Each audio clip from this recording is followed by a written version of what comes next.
Assalamualaikum warahmatullahi wabarakatuh.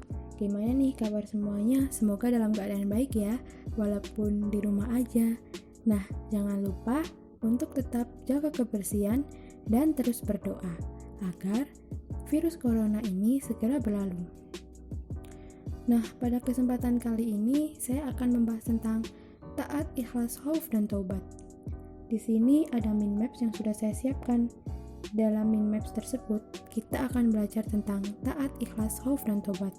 Mulai dari pengertiannya, dalil-dalilnya, dampak positif, dan penerapannya. Pertama, kita akan membahas definisi atau pengertian. Taat menurut bahasa berarti tunduk atau patuh dan setia. Menurut istilah, taat bisa diartikan tunduk dan patuh terhadap segala perintah dan aturan yang berlaku. Taat kepada Allah berarti patuh kepada perintah dan aturan-aturan yang dibuat oleh Allah dalam segala hal.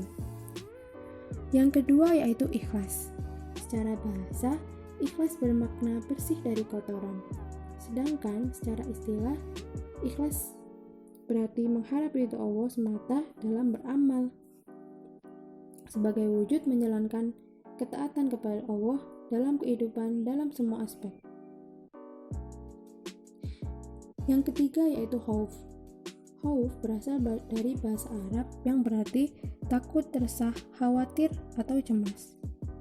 Jika didefinisikan lebih panjang, khauf berarti perasaan gelisah atau cemas terhadap sesuatu yang belum diketahui dengan pasti. Khauf adalah suatu sikap mental merasa takut kepada Allah karena kurang sempurna pengabdiannya. Selanjutnya yaitu taubat. Taubat secara bahasa berarti kembali. Secara istilah, taubat berarti kembali ke jalan yang benar dengan didasari keinginan yang kuat dalam hati untuk tidak melakukan dosa-dosa yang pernah dilakukan sebelumnya. Nah, setelah kita membahas pengertian, kita akan membahas tentang dalil-dalil. Yang pertama yaitu taat. Dalam Al-Quran, Allah Subhanahu wa Ta'ala berfirman, "Hai orang-orang yang beriman, taatilah Allah dan taatilah Rasul-Nya, dan ulil amri di antara kamu. Kemudian jika kamu berlainan pendapat tentang sesuatu, maka kembalilah ia kepada Allah dan Rasul. Jika kamu benar-benar beriman kepada Allah dan hari kemudian, yang demikian itu lebih utama bagimu dan lebih baik akibatnya." Quran Surat An-Nisa. Nah, dari ayat di atas, maka kita bisa simpulkan kepada siapa saja kita harus taat, yaitu yang pertama kepada Allah. Sebagai seorang muslim, taat kepada Allah adalah yang paling pertama dan utama. Kalimat perintah untuk taat yang pertama adalah kepada Allah. Ketaatan kepada Allah ini sifatnya mutlak tanpa ada keraguan, dan tidak ada tawar-menawar dalam segala aspek kehidupan. Yang kedua yaitu kepada Rasulnya Muhammad SAW.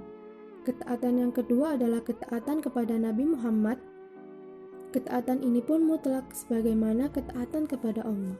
Ini berarti taat kepada Rasul berarti taat kepada Allah juga.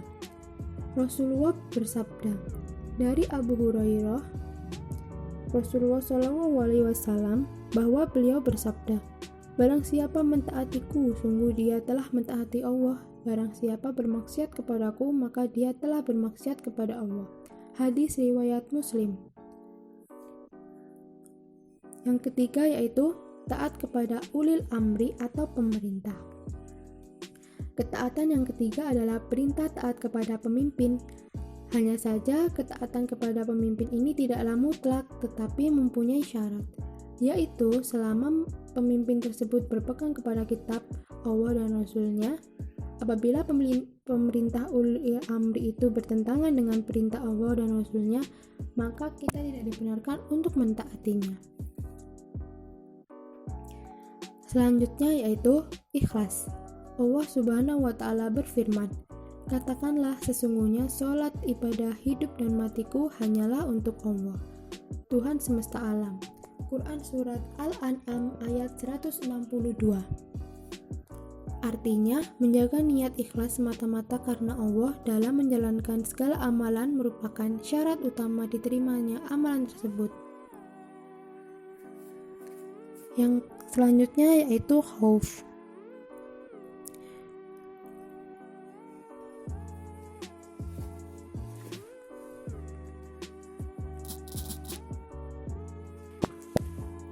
Rasulullah juga bersabda, "Demi Allah, sungguh aku adalah orang yang paling tahu dengan Allah dan paling takut kepadanya." Hadis riwayat Bukhari dan Muslim. Dari paparan di atas, maka bisa kita tarik kesimpulan bahwa khauf harus ada pada diri kita setiap mukmin untuk mengontrol diri dari perbuatan-perbuatan yang tidak disukai Allah.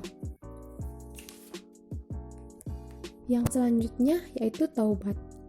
Allah Subhanahu wa taala berfirman, "Hai orang-orang yang beriman, bertaubatlah kepada Allah dan dengan taubat yang semurni-murninya." Quran Surat At-Tahrim ayat 8.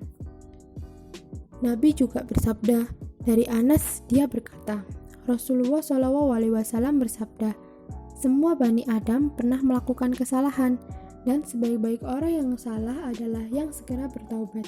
Hadis riwayat Ibnu Majah dari Anas. Nah, jenis taubat ini ada dua, yaitu taubat yang menyangkut Allah dan taubat yang menyangkut dosa sesama manusia.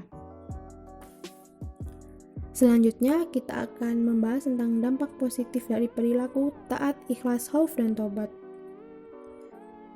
Dampak positif dari taat yaitu yang pertama, memperoleh ridho dari Allah karena telah mampu mentaati perintahnya.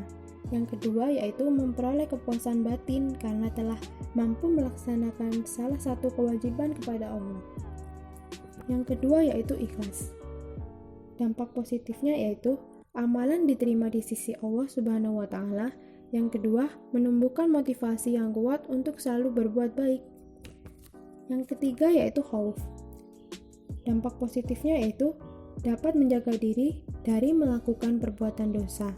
Yang kedua, terhindar dari rasa ujub dan riya dengan ibadah yang telah dikerjakan.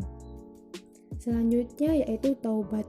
Dampak positif dari taubat yaitu Allah akan mengganti dosa yang orang yang berbuat dengan kebaikan, dan yang kedua mendapat rahmat dan ampunan dari Allah. Selanjutnya kita akan membahas penerapan perilaku taat, ikhlas, khauf, dan taubat. Taat kepada Allah bisa dilakukan dengan cara jika ada azan, segera untuk melakukan sholat dan tidak menunda-nundanya. Ketika kita berkendara dan mematuhi lalu lintas yang ada, maka artinya kita juga taat kepada ulil amri. Banyak orang yang bersedekah tapi hanya untuk dipamerkan. Padahal ikhlas bukan begitu.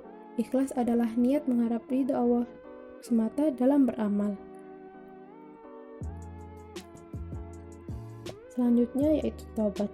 Misalnya jika kita lupa untuk sholat subuh, maka yang kita lakukan adalah beristighfar dan memohon ampun kepada Allah, sekaligus mengqadha sholat yang telah kita tinggalkan dengan rasa penyesalan.